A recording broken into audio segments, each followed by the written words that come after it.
لاہور پاکستان کا دوسرا بڑا شہر ہے جو اپنی تاریخی، ادبی اور ثقافتی ورثے کے اعتبار سے دنیا بھر میں ایک منفرد اور ممتاز حیثیت رکھتا ہے۔ 10ویں صدی قبل از مسیح آباد ہونے والے شہر کی ایک شناخت اس کی منفرد تاریخی عمارات بھی ہیں۔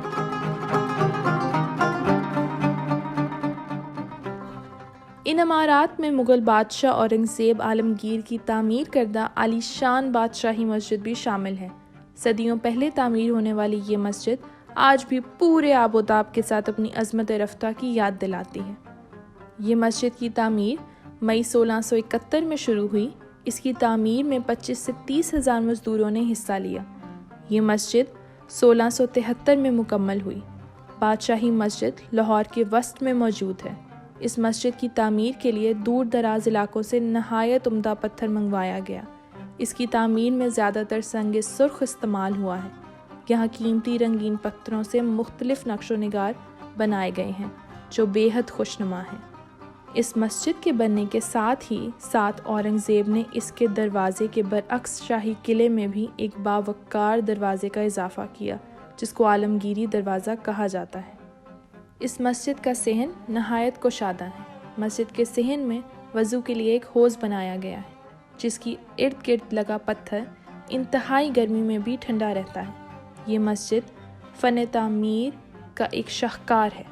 اورنگزیب عالمگیر کے بعد آنے والے مغل حکمرانوں نے بھی اس مسجد کی تزئین و آرائش پر خصوصی توجہ دی۔ بادشاہی مسجد کا صحن دنیا کی تمام مساجد میں سب سے بڑا صحن ہے۔ مسجد کا یہ صحن 2,78,784 مربع فٹ وسیع ہے جس میں تاج محل کا پورا پلیٹ فارم سما سکتا ہے۔ بادشاہی مسجد لاہور مغلیہ دور کا ایسا ثقافتی ورثہ ہے جسے صدیوں تک یاد رکھا جائے گا۔ اس میں 60,000 نمازی ایک وقت میں نماز ادا کر سکتے ہیں۔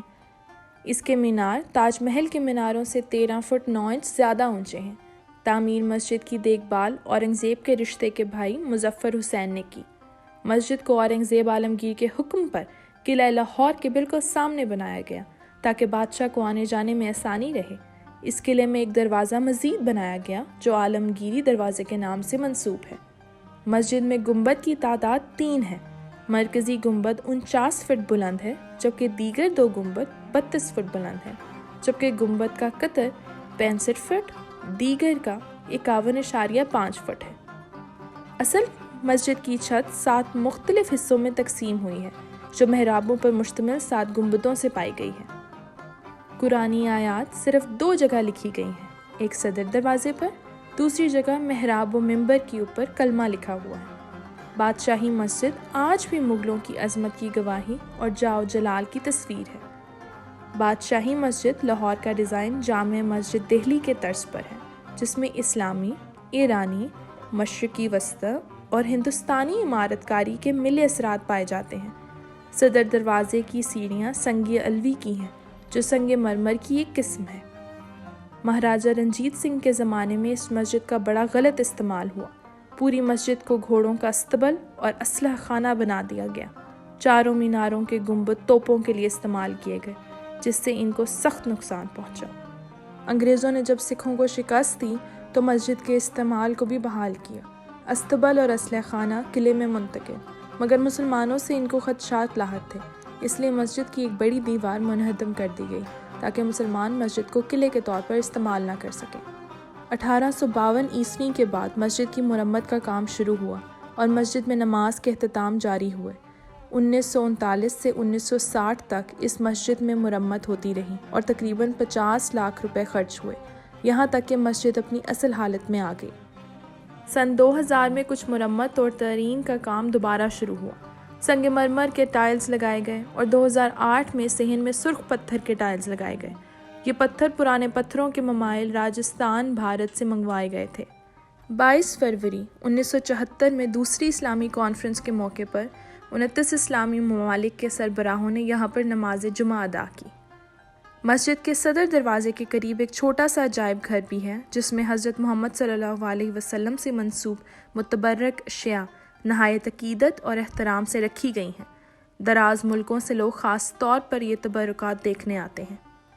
بادشاہی مسجد میں ایک لائبریری بھی موجود ہے۔ جب علماء اکیڈمی بادشاہی مسجد میں موجود تھی تو یہ لائبریری علماء کے علمی پیاس بجھانے کے لیے قائم کی گئی تھی، اس لیے لائبریری میں زیادہ تر عالمانہ کتب بھی موجود ہیں۔ لائبریری میں عموماً سناٹا ہوتا ہے۔ کتابوں کی حالت سے معلوم ہوتا ہے کہ ان میں سے بیشتر کو کھولنے کی زحمت بھی نہیں کی گئی۔ جب سے علماء اکیڈمی یہاں سے منتقل ہوئی ہے، کوئی اس لائبریری میں آتا ہی نہیں۔ البتہ لائبریری میں کتب بہت شاندار ہیں، خصوصاً جو لوگ عربی سے واقف ہیں ان کے لیے یہاں بہت کچھ ہے۔ لائبریری میں عربی کی بہت سی تفاسیر موجود ہیں جن میں استفادہ کیا جا سکتا ہے۔ علامہ اقبال کی وفات اپریل 1938 میں ہوئی۔ ان کا مزار بادشاہی مسجد کے ساتھ واقع ہے۔ علامہ اقبال کے انتقال کے تقریباً 12 سال بعد کوئی 4.5 سال کے عرصے میں مزار کی تعمیر مکمل ہوئی۔